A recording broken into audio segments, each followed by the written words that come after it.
السلام علیکم، آداب عرض ہے جی ڈیئر لسنرز، کہیے کیا حال احوال ہیں، کیسے ہیں آپ سب؟ دعا ہے، امید ہے آپ سب خیریت سے ہوں گے۔ الحمدللہ میں بھی خیریت سے ہوں۔ معذرت خواہ ہوں کہ بہت لمبا جو ہے میں نے ناغہ کیا ہے، بہت زیادہ چھٹی کی ہے میں نے اور کوئی نیا ناول شروع نہیں کیا، اور ابھی بھی آپ کے لیے ایک شارٹ ناول ہی لے کر حاضر ہوئی ہوں۔ طویل ناول بھی شروع کروں گی انشاءاللہ، لیکن فی الحال میں کوئی بھی ناول جو ہے وہ سلیکٹ نہیں کر سکی۔ جو فرمائشیں ہیں ان میں سے کوئی بھی پوری نہیں ہو سکتی، البتہ یہ جو شارٹ سٹوری ہے یہ بھی فرمائشی کہانی ہے، اور کہانی کیسی ہے مجھے نہیں معلوم، لیکن ڈائجسٹ میں شائع ہوئی ہے اور رائٹر بھی اچھی ہیں تو یقیناً کہانی اچھی ہی ہوگی۔ اس کے بعد انشاءاللہ کوشش کروں گی کہ کوئی طویل ناول جو ہے وہ شروع کر سکوں۔ تو چلیے چلتے ہیں کہانی کی جانب۔ کہانی جو ہے وہ 2 سے 3 ایپیسوڈ میں مکمل ہو جائے گی۔ ویسے تو یہ ایک ہی ایپیسوڈ میں مکمل ناول ہو سکتا ہے، لیکن میرا گلا فی الحال اس بات کی اجازت نہیں دیتا، تو ڈریشن جو ہے وہ کم رہے گا۔ زیادہ سے زیادہ 30 سے 35 منٹ کی ایپیسوڈ ریکارڈ کروں گی، تو اس میں دیکھتے ہیں اب اس کی 2 ایپیسوڈ ہو سکتی ہیں یا 3۔ بڑھتے ہیں کہانی کی جانب۔ کہانی کی فرمائش ہم سے کی ہے ارم شبیر نے۔ کہانی کا نام ہے دامن دل۔ قسط نمبر 1۔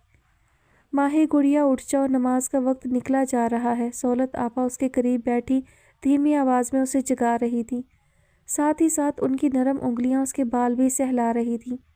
ماہی نے کسمسا کر آنکھیں کھولیں۔ آپا آپ اتنے پیار سے جگاتی ہیں کہ جی چاہتا ہے میں لیٹی رہوں اور آپ میرے بال سہلاتی رہیں۔ وہ پھر سے آنکھیں بند کر کے بولی۔ سہولت آپا مسکرائیں۔ مسکا مت لگاؤ اور اٹھو اس سے پہلے کہ امی آ جائیں اور تمہارے ساتھ ساتھ میری بھی شامت آ جائے۔ شرافت سے اٹھ جاؤ۔ وہ بستر سے اٹھ گئیں اور اس کا ہاتھ کھینچ کر اسے زبردستی اٹھایا۔ وہ منہ بناتی اٹھی، گرتی پڑتی واش روم پہنچی، مر مر کر وضو کیا اور آدھی سوئی آدھی جاگی کیفیت میں نماز پڑھی۔ اسے صبح سویرے جاگنا دنیا کا سب سے مشکل کام لگتا تھا، اور عافیہ ممانی کو اسے نیند سے بیدار کروانا اس سے بھی زیادہ مشکل، اور ان دونوں کے ان مشکل ترین کاموں کو بے حد آرام سے جو ہستی سر انجام دیتی تھی وہ سہولت تھی۔ عافیہ ممانی نے شکر ادا کیا تھا کہ ماہی کی صبح جگانے کی ذمہ داری ان کے ناتواں کاندھوں پر نہیں پڑی، وگرنہ وہ اس بوجھ سے شاید کبڑی ہو جاتی۔ جیسے تیسے نماز ادا کر کے وہ پھر سے بستر پر گر گئی۔ ابھی آنکھ لگے کچھ ہی دیر گزری تھی کہ سہولت آپا نے اسے پھر سے جگا دیا۔ تم آج کا دن بھول گئی؟ آج تمہارا کالج میں پہلا دن ہوگا، اعلیٰ تعلیم حاصل کرنے کی طرف پہلا قدم، انہوں نے مسکرا کر کہا۔ ان کی اس بات نے اس کی ادھ کھلی آنکھوں کو پورا کا پورا کھول دیا۔ اسے بالکل بھی یاد نہیں تھا کہ کلاسز شروع ہونے والی ہیں۔ رات کو بھی کسی نے بھی اسے یاد دلانے کی کوشش بھی نہیں کی تھی۔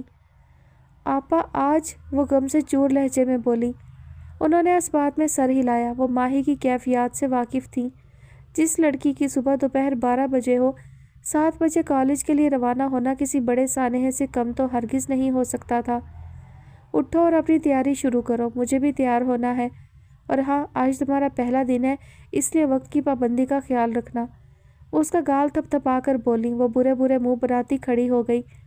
مسئلہ ہی یہی تھا کہ وہ سہولت آپا کی کہی گئی ایک بات بھی نہیں ٹال سکتی تھی۔ اس گھر میں واحد سہولت آپا تھی جن کی ہر بات وہ بلا چون چرا مان جایا کرتی تھی۔ اس نے آئینہ دیکھتے ہوئے کاجل کی لکیر کو گہرا کیا، نیچرل کلر کی لپسٹک لگائی۔ اس کے گیلے بال اونچی پونی میں قید بہت بھلے لگ رہے تھے۔ سفید یونیفارم میں اس کی گندمی رنگت چمک رہی تھی۔ دوپٹہ شانوں پر پھیلا کر اس نے ایک مکمل نگاہ خود پر ڈالی اور سیاہ بیگ کاندھے سے لٹکا کر باہر نکل آئی۔ دسترخوان پر گھر کے تمام افراد موجود تھے۔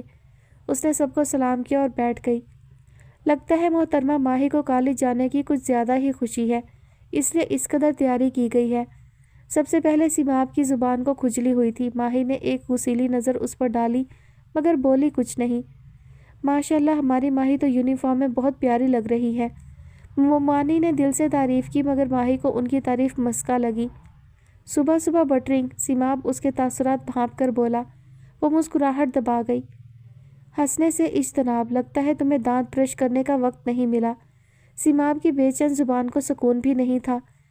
مامی اپنے اس لنگور بیٹے سے کہیں کہ صبح صبح میرے منہ نہ لگے ورنہ اس کے ساتھ بہت برا ہوگا۔ وہ غصے سے آواز دبا کر بولی، کیونکہ قریب ہی ماموں بھی موجود تھے۔ مامی نے سیماب کو غصے سے گھورا۔ ماہی دفع کرو اسے، یہ تو ہے ہی فضول۔ فضول باتوں میں اس نے PhD کر رکھی ہے، تم ناشتہ کرو شاباش۔ وہ اسے پچکارنے لگی۔ وہ بھی فوراً ناشتے کی طرف متوجہ ہو گئی۔ ناشتہ کرنے کے دوران اسے محسوس ہوا کہ کوئی اسے گھور رہا ہے۔ یہ سیماب کے علاوہ کوئی دوسرا ہو ہی نہیں سکتا تھا۔ اس نے ہاتھ میں پکڑے پراٹھے کے نوالے کو منہ کی طرف لے جانے سے پہلے اس کی طرف دیکھا۔ 21واں نوالا۔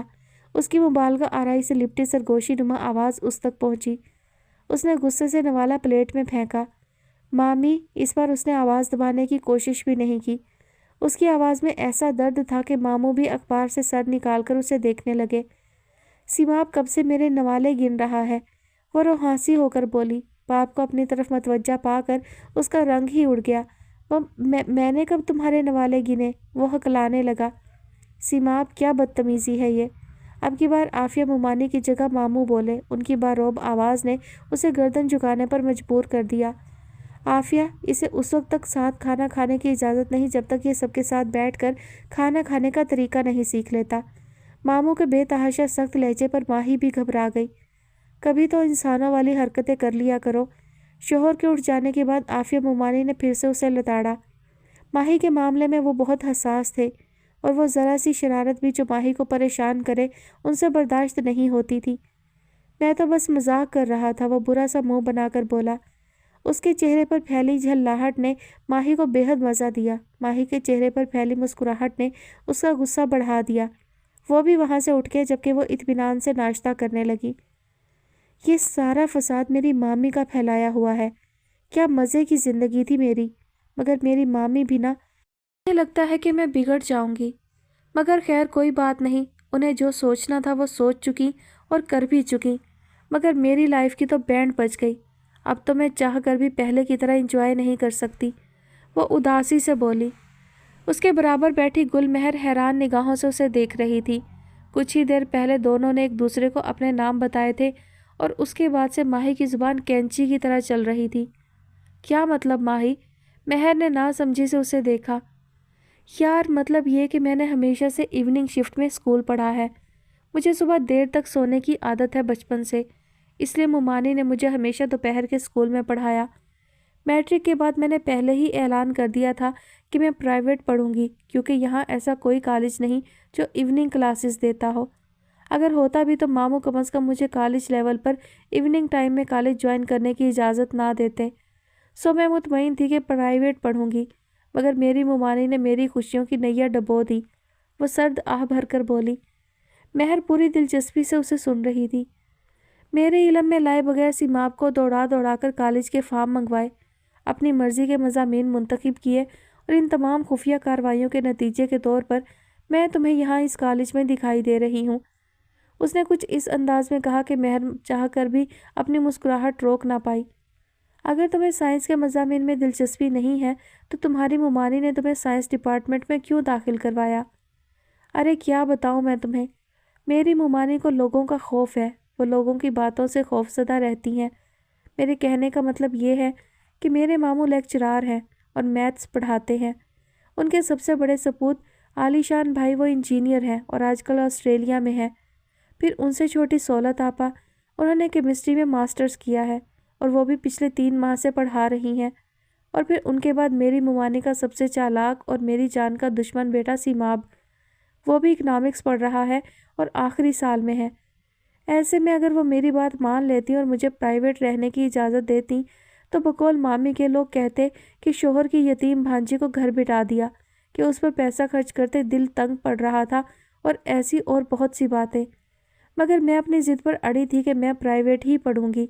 پھر سولت آپا نے سمجھایا کہ مومانی کا کہنا بھی غلط نہیں، مجھے ان کے جذبات سمجھنے چاہیے، اور پھر میں مان گئی۔ وہ تفصیل سے بولی۔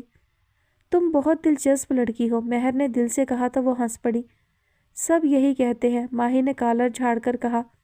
فرینڈز، مہر نے یکدم ہی اپنا ہاتھ آگے بڑھا کر کہا، جسے ماہی نے فوراً تھام لیا۔